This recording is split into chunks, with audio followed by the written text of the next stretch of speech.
Buff Nation, what's going on? Hope you guys are having a wonderful day. This video is going to be a response to Rock Boys football, their video that they did on 5 breakout players for the Buffs. I'm going to give 5 more names. And guys, if you're not following Rock Boys football, please go do it. They do fantastic coverage of all of college football, as well as some really in-depth quality coverage of the Buffs. I really have enjoyed their takes and their insight. They know this program. They know what's going on. They have a close beat on a lot of things, college football, including Colorado. So y'all go check that out.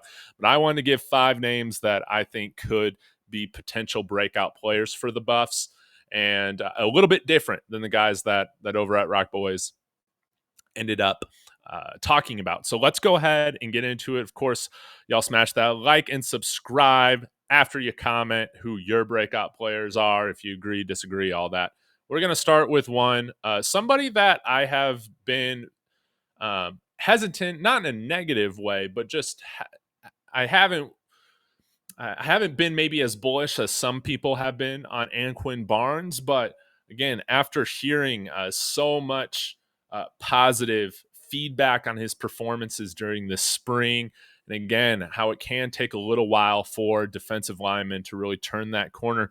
Anquin Barnes, I think I've just had tempered expectations for, just because he hasn't had a lot of snaps at University of Alabama before him coming over here. But I really do feel like he is fighting for a starting spot. He could be our starting nose tackle at 6'5", 315 pounds. Again, highly recruited guy coming out of high school. I think that there's a lot of talent there, and I think Damian Lewis and Warren Sapp are going to get the most out of somebody like Anquin Barnes. I could see him definitely surprising people this year, and by far having his most productive season so far in his college football career. I think that, again, when I've looked at the production of the guys that we've brought in, I haven't really factored in guys like Anquin Barnes or Quincy Wiggins much, just because of the small amount of snaps that they've had. But if we're able to get quality at bare minimum, rotational snaps and production from them, or if they turn into starters, oh my goodness, that is just bonus points for this team, and it makes this transfer class even stronger. And it was already very strong, top 5 again.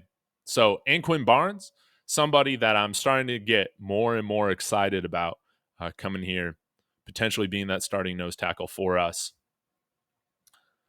here in the interior defensive line. Let's continue to move on.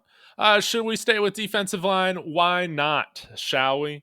Amari McNeal, University of Tennessee transfer last year. And he was, I think you could argue, our most improved player on the defense, if not the whole team last year. Really started to come into his own in the second half of the season. 6'4", 295 pounds, junior. Again, another SEC caliber talent. Came in, played his first few years at University of Tennessee, and we saw him not only improve in playing the run as the year went on, but he was probably our best interior pass rusher last year. And again, with some of these guys on the defensive line, it can take a few years before they make that significant jump in their productivity and play. Amari McNeal is primed to have that this year. Very well could be looking and competing for a starting spot with Anquin Barnes. But again, we brought in Ryan Buell, Chidozie Nwankwo, Tarian Carter. I think we'll see where Shane Cokes is playing at, but I think Amari McNeal and Anquin Barnes, they're primed to break out this year. And I think that they're primed to have their best years of productivity this year in 2024. Now let's get onto the offensive line. Notice how I'm talking a lot about the trenches. I feel like we've really improved and we're developing well at those positions. Let's talk about the one returnee we have on the starting offensive line. Well, sort of returning. He played in a couple of games this past year for CU. That is true sophomore center Hank Zilinskas. He's up to about 300 pounds now, 6'3", out of Englewood, Colorado, local in-state guy. We saw him make a massive jump in development from earlier in the season, week 3 against Colorado State to how he was performing the last week of the season against the University of Utah. Much more stout defensive line. We brought in somebody like Yakiri Walker, or even considered having Tyler Brown play at center. We brought in guys, transfers. You don't transfer over here if you're Yakiri Walker, if you're not told, like, hey, we're expecting you to win this competition and be a center. And Hank Zilinskas, by all reports, seems to have beat him out. No complaining, no nothing, just a workman's mentality has just gone to work. And it seems like Phil Oldholt, Pat Shurmur and company have been very happy with his development. I think if this offensive line is in the better half of the Big 12 this year, wouldn't that be amazing? There's got to be somebody that's on this like all Big 12 line, maybe not first team, but one of those teams 2, 3, whatever. If we're winning 8 games or whatever it's going to be, somebody's going to be on there. I think it's going to be Hank Zilinskas. If we're going to a bowl game, I think the offensive lineman that should and that will be performing well will be Hank Zilinskas. It also helps when you have 2 massive guards now instead of undersized guards playing next to him. So watch out for Hank Zilinskas. Let's go back to the defensive side of the ball. We brought in Colton Hood from from Auburn University, right? But DJ McKinney has been here for the spring semester, transferred over here from Oklahoma State, redshirt sophomore this year, and started at Oklahoma State this past year. Very productive. Out of Colleyville, Texas. I have family in that area. That's pretty cool. What I love about DJ McKinney, size, baby. 6'2", 190 pounds. We like our big corners over here, no doubt. And DJ McKinney fits the mold of a physical corner that can go up against these larger wide receivers that we see sometimes in the Big 12 that are 6'3", 6'4", 6'5". Again, after you've been in college football for a little bit, you can be primed for that breakout. It would not surprise me at all if he is that starting outside cornerback with Preston Hodge mainly playing the slot. But I know that we've seen Preston Hodge playing outside as well. I think that McKinney as well as Travis Hunter have some versatility. Travis Hunter's also played in the slot a little bit. But I think you could see DJ McKinney be in that starting group of the starting 3 cornerbacks as we see in modern day nickel defenses. That's basically base at this point in college football and in the NFL. And he could be that second most productive corner on the team next to Travis Hunter.